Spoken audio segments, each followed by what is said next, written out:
Friends, आज का हमारा क्वेश्चन है, एक वृत्ताकार ब्रूच के को चांदी के तार से बनाया जाता है जिसका व्यास है 35 मिलीमीटर और तार को वृत्त के 5 व्यासों को बनाने में प्रयुक्त तार उसे 10 बराबर त्रिज्य खंडों में विभाजित करते हैं जैसा कि आकृति में दर्शाया गया है। तो याद कीजिए कि कुछ वांछित तार की लंबाई याद कीजिए तथा ब्रूच के प्रत्येक त्रिज्य खंड का क्षेत्रफल याद कीजिए।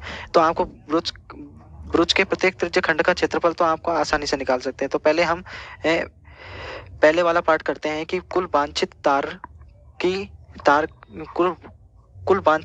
चांदी के तार की लंबाई याद करनी है। ठीक है दोस्तों, तो अब हमें पहले याद करते हैं पहला पार्ट। तो पहला पार्ट क्या कर रहा है कि हमें वांछित तार की लंबाई याद करनी है। तो हमें दे रखा है क्वेश्चन में कि 5 व्यासों में प्रयुक्त किया गया तार जो वृत्त के 5 व्यासों में प्रयुक्त किया गया है, जो उसके 10 बराबर त्रिज्य खंडों में विभाजित होता है ना। तो पहले तो हम इसकी त्रिज्या निकाल देते हैं। त्रिज्या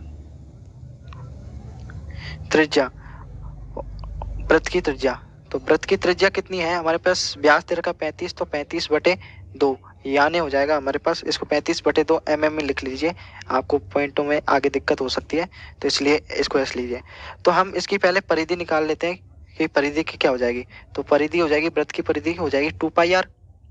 तो ये हो जाएगा 2 × 22/7 इंटू त्रिज्या कितनी है 35/2, तो ये हो जाएगा हमारे पास 110 मिलीमीटर। ठीक है दोस्तों, तो अब हमें जो हमें वायर चाहिएगा, तो तार की लंबाई कितनी हो जाएगी, तार की लंबाई हो जाएगी 110। तो यही हो गया परिधि बनने में, प्लस 5 व्यास के लिए बन रहा है कितने 35, यानी 5 भागों में बट रहा है व्यास। ठीक है, 5 व्यासों को बनाने में, यानी 5 व्यास बना रहे हैं। एक ये वाला व्यास हो गया, एक पूरा, ये दूसरा, ये तीसरा, ये चौथा और ये 5वां व्यास।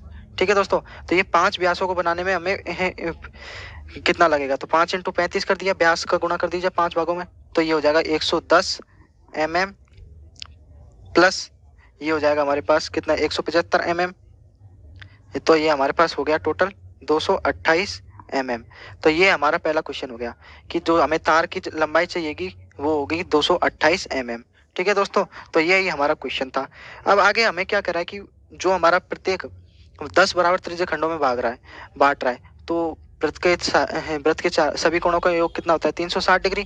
तो 10 भागों में बट रहे हैं, तो थीटा हो जाएगा 360/10, यानी प्रत्येक त्रिज्य खंड का क्षेत्र थीटा हो जाएगा हमारे पास 36 डिग्री। तो ये एक 36 डिग्री हो जाएगा, ये 36 डिग्री, ऐसे करके ये भी 36 डिग्री, ये भी 36 डिग्री, क्योंकि 10 भागों में बट रहा है। ठीक है दोस्तों, तो अब इसका हम प्रत्येक त्रिज्य खंड का क्षेत्रफल निकाल लेते हैं।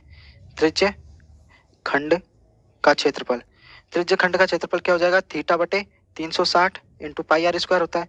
ठीक है, तो ये थीटा कितना है 36 डिग्री बटे 360 × πr²। ठीक है दोस्तों, तो यहाँ से हम निकाल लेंगे, तो 36/360 गुणा पाई का मान 22/7 गुणा त्रिज्या हमने निकाल ली थी 35 बटे कितनी थी 2, 35/2 ये mm में। ठीक है दोस्तों, बटे स्क्वायर, mm² लिख देते हैं। ठीक है दोस्तों, तो हमारे पास जो आएगा त्रिज्य खंड का क्षेत्रफल, तो ये हमारे पास आएगा। अब है ना कि बोल रहा है कि 10 है त्रिज्य खंडों का क्षेत्रफल, 10 बराबर भागों में 10 भाग में ब्रूच के प्रत्येक त्रिज्य खंड का क्षेत्रफल, तो ये तो हमारे पास पूरे का हो गया। तो इसको हम कर देते हैं 10 है ना, 1/10 का गुणा कर देते हैं, फिर 36/360 कर देंगे। ठीक है दोस्तों,